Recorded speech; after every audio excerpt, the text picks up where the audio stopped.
Hi friends, आज हम करेंगे फैक्टराइजेशन।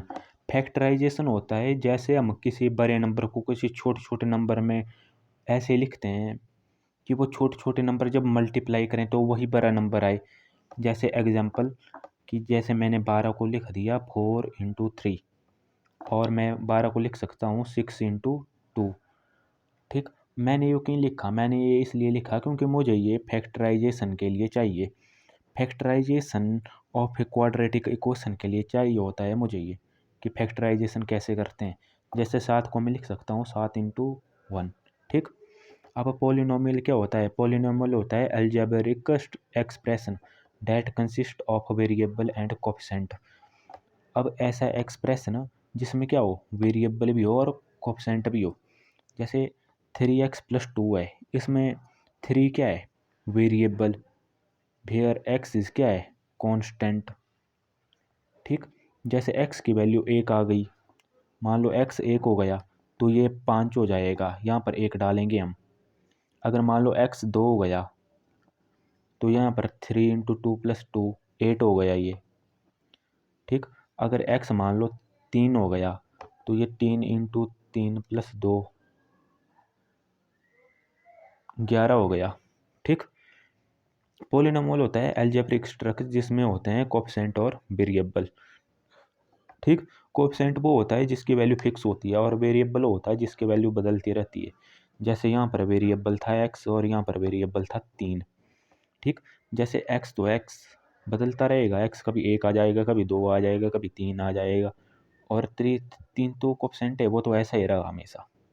ठीक, अब अलजेब्रिक एक्सप्रेशन जिसकी हमने बात की, अलजेब्रिक एक्सप्रेशन क्या होता है?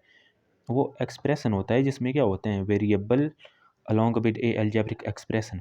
वेरिएबल मतलब एक्स वाई और अलजेब्रिक ऑपरेशन होते हैं जैसे आपने सब बचपन से पढ़ा है कि जैसे प्लस हो गया, माइनस हो गया, मल्टीप्लाई हो गया, डिवाइड हो गया। ठीक, ऐसे एग्जांपल लेते हैं ना हम। ये है एग्जांपल 2x + 3। इसमें 2 है कोफिशिएंट, x है वेरिएबल, 3 क्या है? कोफिशिएंट। और प्लस क्या है? Algebraic expression. जैसे यहाँ पर आ जाओ, यहाँ पर है 5x + 3y + 4। ठीक, ये भी क्या बन गया? Algebraic expression. और ये जो मैंने 5 लिखा है, क्या ये अलजेब्रिक एक्सप्रेशन बना? ये अलजेब्रिक एक्सप्रेशन नहीं बना क्योंकि यहाँ पर x y या ऐसा कुछ भी नहीं है। ठीक, यहाँ पर ऐसा कुछ भी नहीं है तो ये अलजेब्रिक एक्सप्रेशन नहीं बना। ठीक, अब हम करेंगे factorisation of a quadratic equation. ठीक, फैक्टराइजेशन ऑफ क्वाड्रेटिक इक्वेशन करने के लिए आपको ये पता होना चाहिए कि क्वाड्रेटिक इक्वेशन क्या होती है। जैसे क्वाड्रेटिक इक्वेशन होती है जिसे हम ऐसे लिखते हैं ax² + bx + c = 0। अब यहाँ पर a b c 3 अननोन है। अननोन का मतलब कि इनकी वैल्यू कुछ भी हो सकती है। जैसे a की वैल्यू 1 हो सकती है, 2 हो सकती है, 3 हो सकती है, कुछ भी हो सकती है। b की वैल्यू भी 1 2 3 कुछ भी हो सकती है। -3 हो सकती है, इसकी -10 हो सकती है, इसकी भी -10 हो सकती है। और c की वैल्यू भी ऐसे ही करके कुछ भी हो सकती है। जैसे मान लो मैंने यहाँ पर a की जगह 3 लिख दिया, b की जगह 4 लिख दिया और c की जगह 1 लिख दिया तो ये क्या बन गया? Quadratic equation. मैंने यहाँ पर a की जगह 4 लिख दिया, b की जगह 6 लिख दिया, c की जगह 2 लिख दिया तो ये क्या बन गया? Algebraic quadratic equation. ठीक, अब हम करेंगे क्वाड्रेटिक इक्वेशन का फैक्टराइजेशन।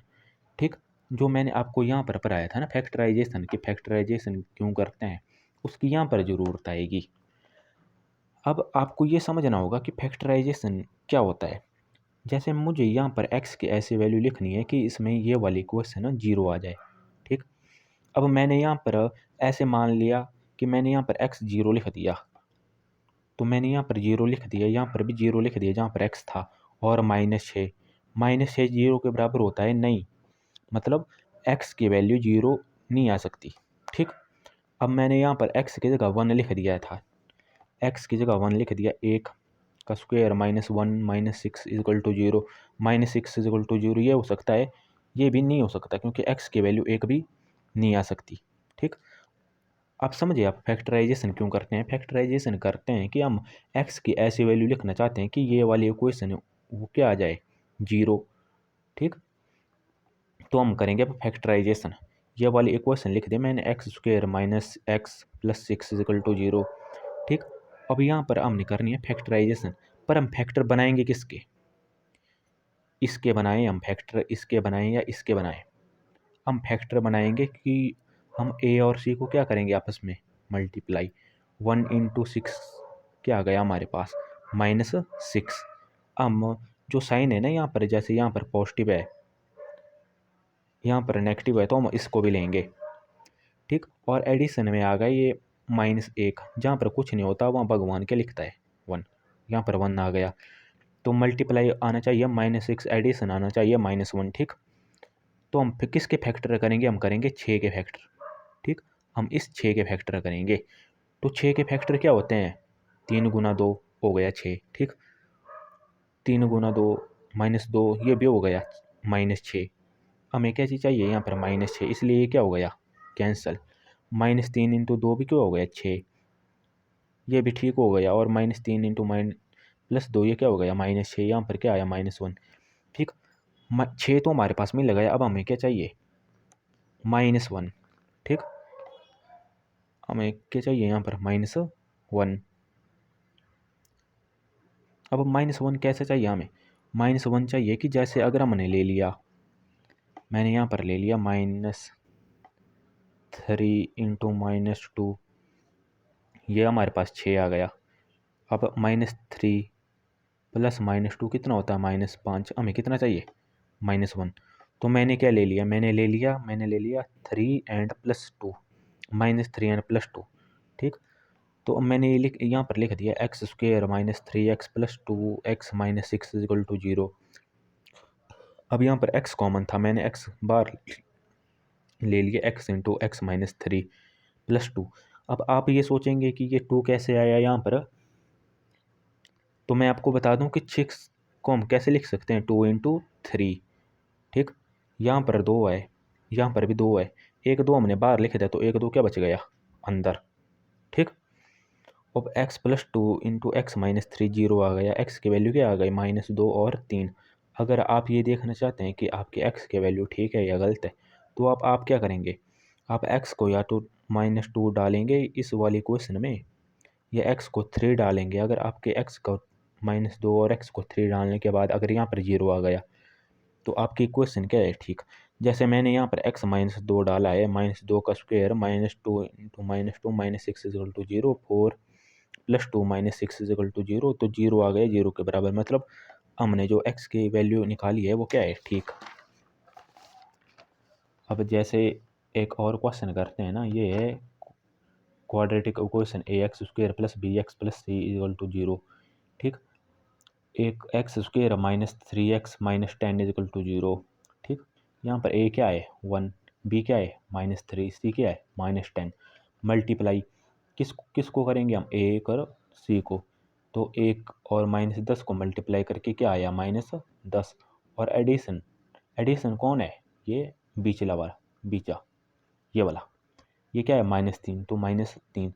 अब 10 के ऐसे फैक्टर करेंगे कि उसको मल्टीप्लाई करके क्या आना चाहिए 10, और उसको एडिशन करके क्या आना चाहिए -3। ठीक, तो 10 के फैक्टर करेंगे हम, मैंने कर दिया 5 × 2 आ गया 10। ठीक, तो क्या है ये जो 10 आया, मैंने ये 10 लिखा, इसको मल्टीप्लाई करने के बाद 10 आ रहा है, हमें क्या चाहिए मल्टीप्लाई -10, तो ये क्या हो गया गलत। ठीक, अब ये वाले फैक्टर हो गया, तो फिर मैंने दूसरा फैक्टर किया 5 × -2। ठीक, अब 5 × -2 को मल्टीप्लाई करके क्या आया -10। ठीक, पर जब हम 5 और -2 को प्लस करते हैं कि -5 + -2 +5 और -2 को करते हैं, तो क्या आता है यहाँ पर आता है 3। हमें क्या चाहिए -3, तो ये होगा, ये नहीं होगा। ठीक, फिर मैंने क्या लिख दिया -5 × 2, इसको मल्टीप्लाई करके -10 आता है। ठीक, पर इसको एडिशन करके क्या आता है, जैसे मैंने लिख दिया ना यहाँ पर -3 + 2, तो ये कितना आएगा, ये आएगा -3, ये आ गया -3। और -5 × -2 को मल्टीप्लाई करके क्या आता है 10, हमें क्या चाहिए -10, तो ये तो ऐसे गलत हो गया। तो मैंने यहाँ पर लिख दिया x² -5x plus 2x minus 10 is equal to 0। हमने यहाँ पर x कॉमन ले लिया, अंदर क्या बचा, इस तरफ में 2x थे, यहाँ पर से एक x गया, यहाँ पर क्या आया, एक x, और यहाँ से x बाहर गया, तो यहाँ पर क्या बचा है, सिर्फ 5, -5 लिख दिया मैंने। प्लस यहाँ पर 2 मैंने बाहर ले लिया। मैंने बाहर क्यों लिया, क्योंकि मुझे ऐसे बनाना है, ये वाले क्वेश्चन भी ऐसे होने चाहिए, ये वाला ना, ये वाला ऐसा होना चाहिए जैसे यहाँ पर लिखा है, ये वाला ऐसा होना चाहिए। तो मैंने यहाँ पर 2 कॉमन ले लिया और अंदर क्या बच गया, x माइनस 5 इजकल टू 0। तो x plus 2 into X minus 5 is equal to 0 आ गया। x की वैल्यू क्या आ गई हमारे पास, -2 और 5। ये यहाँ पर ऐसे आता है ना कि x प्लस 2 इजकल टू 0 आ गया, तो 2 यहाँ से यहाँ चला गया। अब यहाँ से यहाँ जाने में ये क्या होगा, प्लस का माइनस, और जैसे ही x माइनस 5 इजकल टू 0 है, ये यहाँ से यहाँ गया, x कितना हो गया, 5। ठीक, तो हमारे पास x की वैल्यू क्या आ गई, -2 और 5। अगर हम चेक करना चाहते हैं, ऐसे ही इसे करने की ज़रूरत नहीं है पेपर में, ये तो आपके लिए बताया है मैंने कि आपका आंसर ठीक आया कि नहीं। अगर आप चेक करना चाहते हैं तो आप x की वैल्यू क्या डाल दो, -2 डाल दी, -2 का square -3 into -2 minus 10 is equal to 0, यहाँ पर आ गया 4, plus 6 minus 10 is equal to 0, 10 is equal to -10, 0 आ गया। और जब मैंने यहाँ पर 5x की वैल्यू 5 डाल दी, 5 का square -3 into 5 minus 10 is equal to 0, 25 minus 15 minus 10 is equal to 0, 25 minus 25 is equal to 0, 0 is equal to 0, means ये हमारे पास क्या आ गया, x की वैल्यू क्या आ गई, -2, और जो 5 वैल्यू निकाली हमने वो बिल्कुल ठीक है। ठीक, तो ये है फैक्टराइजेशन करने का, ये आपकी फैक्टराइजेशन।